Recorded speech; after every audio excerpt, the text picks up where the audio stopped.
بسم الله الرحمن الرحيم sida aad ka maqasheen shalayta hay'adaha caafimaadka dalka waxay xaqiijiyeen in wadanka laga helay kiiskii ugu horeeyay ee cudurka loo yaqaan coronavirus waxaan ummadda Soomaaliyeed meel walba ay joogaan ugu baaqaya inaanay walaacin balse ay ku dadaalaan inay muujiyaan foojignaan dheeraad ah dawladdu waxay diyaarisay waxyaabaha muhiimka u ah sidii looga hortagi lahaa cudurkan iyo qaabkii aan u wajihi lahayn xaaladda ka dhalan karta dawladdu waxay hirgelinaysaa xarumo aan ugu yeeri doono xarumaha badqabka oo ah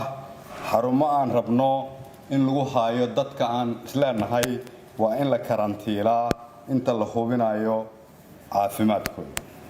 ilaa hadda waxaan rajaynaynaa inaan sameeyno ugu yaraan 2 ama 3 xarumood sidoo kale waxaan rajaynaynaa in isbitaal Martini aan si gaar ah uga dhigno meeshii lagu daaweyn lahaa bukaamada waxa ku socota shaqo qalabayn iyo maalgelin si uu ula tacaali karo isbitaalkaas dhibaatooyinka ka iman kara cudurkaas haddaba si aan ula tacaalno xaaladaha ka dhalan kara cudurkan loogana hortago waxaan ka codsanayaa shacabka Soomaaliyeed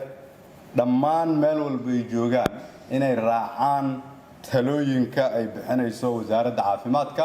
iyo hay'adaha dawladda ee hawshan ku howlan si marka aan uga hortagno cudurkan waxaan caawa halkan shacabka Soomaaliyeed u sheegaynaa in la xiro iskuulada iyo jaamacadaha laga bilaabo maalinta berri ah oo ay xirnaadaan 15 maalmood kadibna ay ka sugaan warbixin dheeraad ah dawladda Soomaaliyeed sidoo kale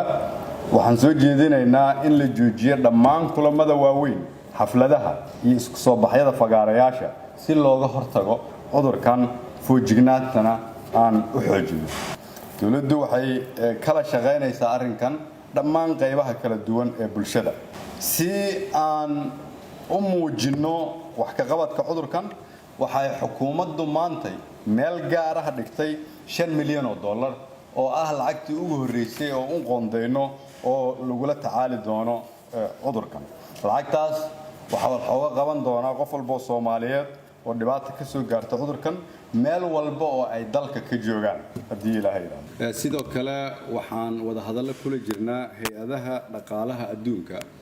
si aan uga helno caawinaadii looga hortagi lahaa cudurkan dalka Soomaaliyeed oo dhan waxa kaloon sidoo kale la fariisanay oo aan talooyin isweydaarsanay ganacsatada Soomaaliyeed sidii iyadana aan u xaqiijin lahayn saameynta cudurkani uu ku yeelan karo dhaqaalaha oo aan uga hortagi lahayn ugu dambeyntii waxaan leeyahay shacabka Soomaaliyeed waxa ugu xooggan ay haystaan